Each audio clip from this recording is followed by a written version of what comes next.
National Day holiday. Our class monitor rented a seaside cabin and invited a few of us class reps to vacation and relax for 7 days. We all knew the class monitor's family was rich, And we all had a good relationship with him. So of course, no one would turn down such a great offer. October 1st, the 6 of us, Plus the class monitor, 7 people in total, took a bus and arrived at the seaside cabin the monitor had mentioned. The sea breeze was gentle, The salty scent of the ocean and seafood filled the air. but to me, this was the smell of freedom.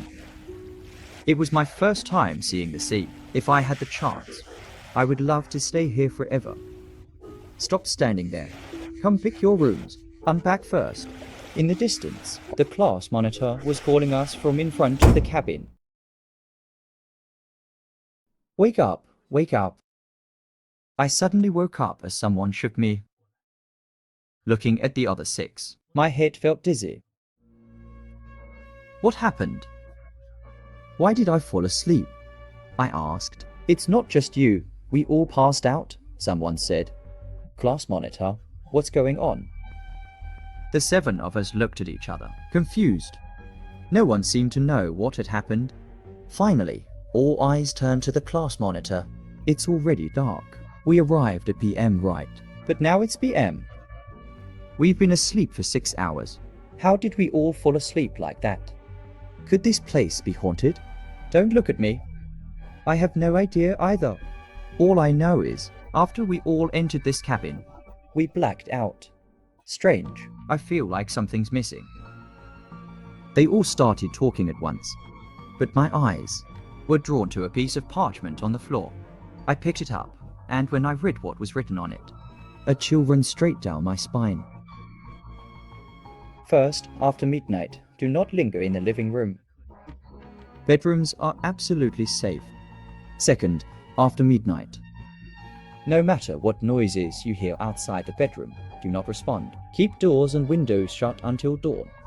Don't let them in. Third, after midnight, If doors or windows are opened, immediately hide inside the wardrobe. Make sure to stay in the light.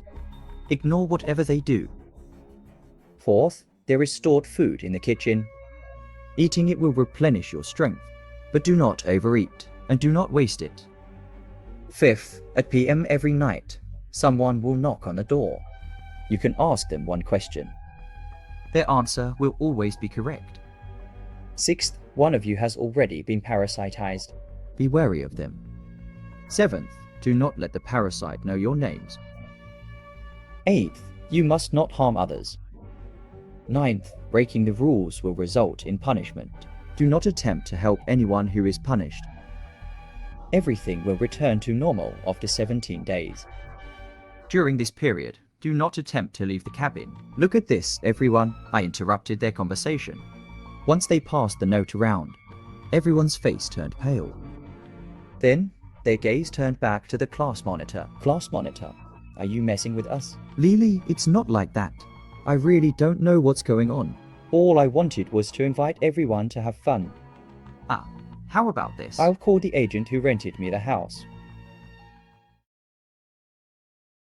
The class monitor took out his phone and dialed a number. He put it on speaker. But from the phone came the message. The number you have dialed is out of service range. The class monitor tried several other numbers, but the result was the same. It seemed like everyone was out of service. No way, no way.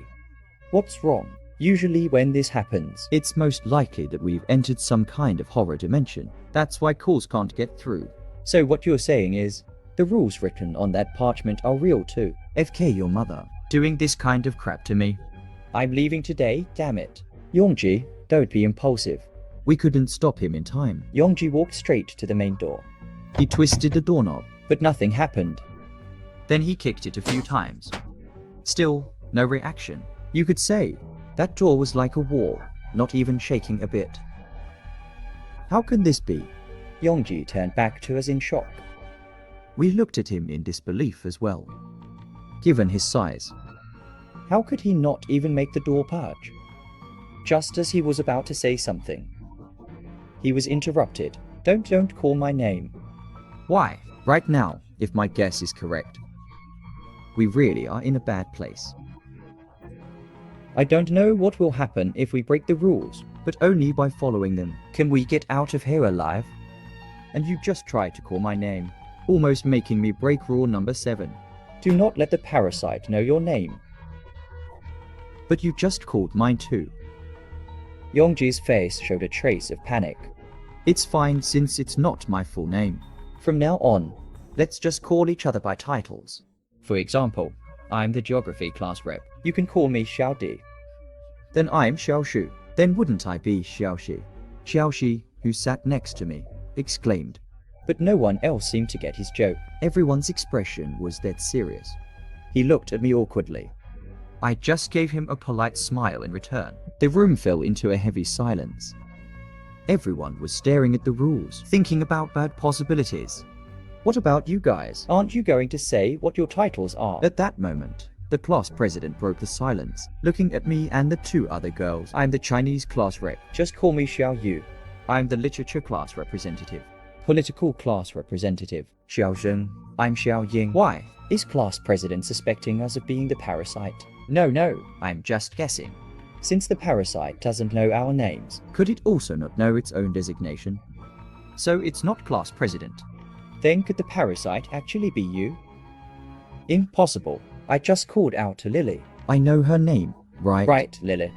The English class representative, Lily, nodded. Enough. No one is allowed to say anyone else's name even if anymore. it's not a full name. If It's the still parasite forbidden. figures it out, you'll be its accomplice. I have an idea. If names can confirm who the parasite is, why don't we do this? Each of us quietly whispers the names of others into their ears. If anyone can't say everyone's names. Then that person is the parasite. Regarding Xiao Zheng's idea, Xiao Ying and class president both agreed, But Xiao Di felt it was inappropriate. and said, saying everyone's names might seem like a way to find the parasite. But have you thought about it? This would expose all our names To the parasite. After all, we don't know. If the parasite has other abilities, For example, as long as we speak them, it might instantly know our names. no matter how quietly we speak, But this is the best way to find the parasite. isn't it? Find it, and then what? HMPH. Don't forget the 8th rule. You cannot harm others. We can't even confirm if the parasite counts as a person. But if the parasite learns our names, We're all doomed. Xiao Di's words instantly silenced Xiao Zhen. Xiao Xi, Xiao Shu, and I were also convinced by his words. We stood by his side. Now, the vote is 4-3. Naturally, the idea about the town could not be carried out. After the discussion, everyone feels silent. Because we didn't know what to do next. Or what would happen? At that moment, the class monitor broke the silence again. Although I don't know, Why a good holiday has turned out like this. I still want to apologize to everyone first. If I hadn't invited you, maybe this wouldn't have Class happened. monitor, since things are like this, There's no point blaming you. We shouldn't be doubting each other either. Instead of wasting time on that, we should think about how to survive these days. Since we are still alive now. it means that the parasite can't just attack us at will. Why did it attack us? While we were sleeping? In other words, As long as we follow the rules. Even if we don't know who the parasite is. we can still get out of here alive. In theory, that's how it is. But if we can find out who the parasite is, that would be even better. Everyone agreed. With Xiao Di's analysis, I say, aren't you guys hungry? I haven't eaten anything. Since noon until now. Oh right, you. Xiao Yi is right. Everyone must be hungry. Let me make you guys something to eat. After the class monitor finished speaking, He eagerly ran to the kitchen to cook. About half an hour later, 2 large plates of seafood fried rice were brought to the table, although it was a bit simple. in this situation, just being able to fill our stomachs was already very good. I filled a big bowl of rice, Just about to devour it. when a sudden retching sound caught my attention. I looked up. We saw that Xiao Shu actually vomited all his food onto the table. Ah, what are you doing? Xiao Shu, you. Sorry, I didn't mean to. It's just that this food is really disgusting. After hearing that, Everyone tried a bite, and the moment we put it in our mouths, a foul, fishy stench rushed straight to our heads. I almost threw up too. But because of the rules, I forced myself to swallow it. There is food stored in the kitchen. Eating it can restore your strength, but don't overeat. And don't waste it. Everyone, don't throw up. Wasting it would also be breaking the rules. After the first bite, We all glared at the class monitor, demanding to know why he cooked something so awful. but the class monitor said, I think it's fine. You all think it's that bad? Maybe because I've eaten delicacies. Since I was a kid. This is my first time tasting something like this. Ah, class monitor. Are you bragging right now? Everyone, don't blame the class monitor. The rules said, This is their food. It's already good enough that we have something to eat. just deal with it. After Xiaozheng said that, no one complained further. But suddenly, there was a knock at the door. And that's when we remembered that rule. Every night at PM, someone will knock on the door. You can ask them one question, and their answer will always be correct. Why don't we just ask who the parasite is? The class monitor suggested. But regarding that idea, Xiao Di strongly opposed it. He said we shouldn't waste such an important question. He had already explained his reason earlier. On the other hand, Xiaozheng agreed with asking that question. He even said that if anyone disagreed, it would mean that person was suspicious, possibly the parasite. This time, everyone was more inclined to side with Xiaozheng. Under pressure, Xiao Di had no choice but to agree to ask that question. Then, the class monitor walked up to the door and asked the question. While waiting for an answer, everyone sitting on the sofa was extremely nervous. Not long after, A mechanical voice responded from outside the door. the living one is one among you. Hearing this answer, all of us were stunned for several seconds. Isn't that just nonsense? What kind of answer is that? That's ridiculous.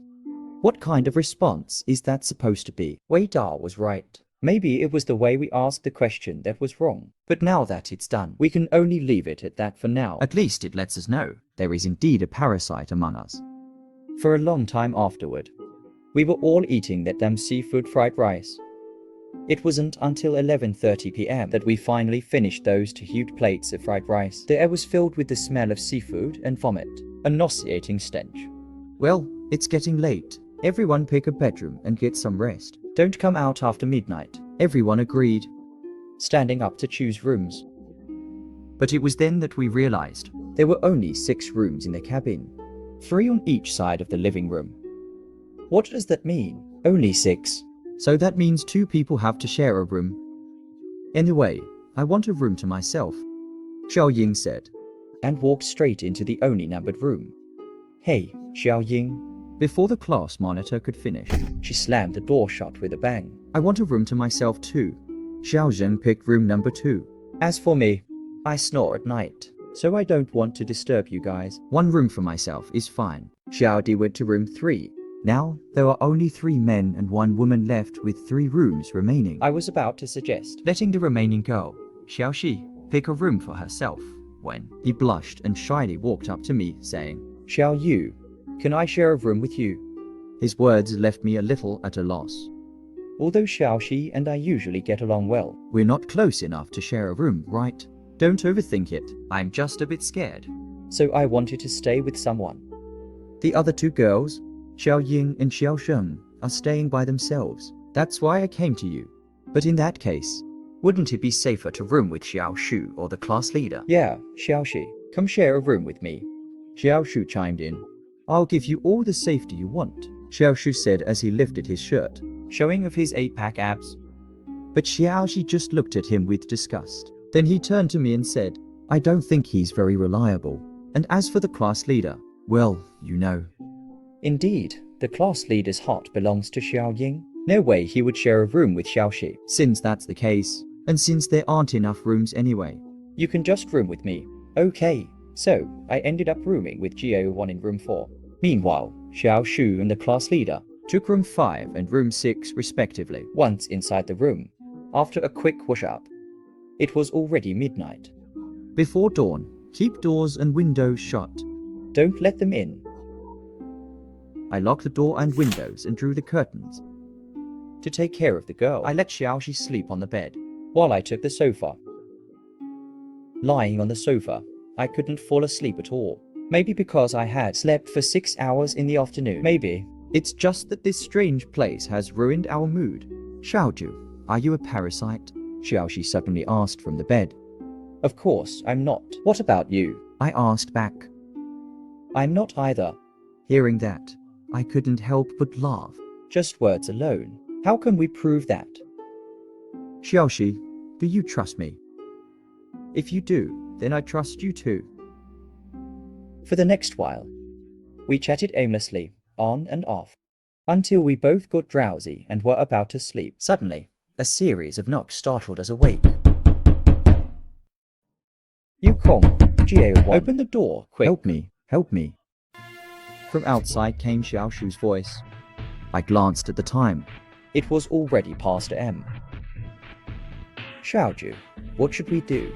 After midnight, no matter what noise comes from outside the bedroom, do not respond. Keep the doors and windows shut until dawn. Don't let them in. Don't open the door. The person outside may not be Xiaoshu. The knocking continued endlessly. Then came Xiaoshu's anguished screams. Please, open the door. The class monitor is going to kill me. Help me. Xiaoju, are we really not going to check? No, the bedroom is absolutely safe.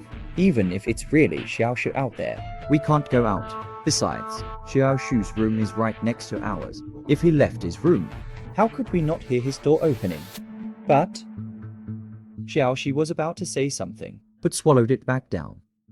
As Xiaoshu's screams faded away, everything seemed to return to calm. Nothing else happened for the rest of the night. But neither I nor Xiaoxi slept. We stayed awake until dawn. The next day, daylight broke. Everyone came out of the bedrooms and gathered in the main hall. Only one person didn't come out. It was none other than Uncle Xiaoshu, who had asked us for help last night. Why isn't Xiaoshu coming out? No idea. I knocked on his door for a long time, but didn't hear any sound from inside. Could it be that last night Xiaoxi spoke, showing a terrified expression. Last night? What about last night? Around M last night. Xiaoshu kept knocking on our room door. Didn't you guys hear it? Everyone shook their heads. Xiao Di then said, he had stayed up until past M before going to sleep. If Xiaoshu had knocked on the door, there's no way he wouldn't have heard it. We immediately sensed something was wrong. And the moment we broke the door open, a strong stench of blood rushed toward us. Inside room 5, we saw Xiaoshu hanging in midair by a rope. Blood was flowing from his neck, drenching his entire body and the floor beneath him in red. Thank for watching. Norman Sub.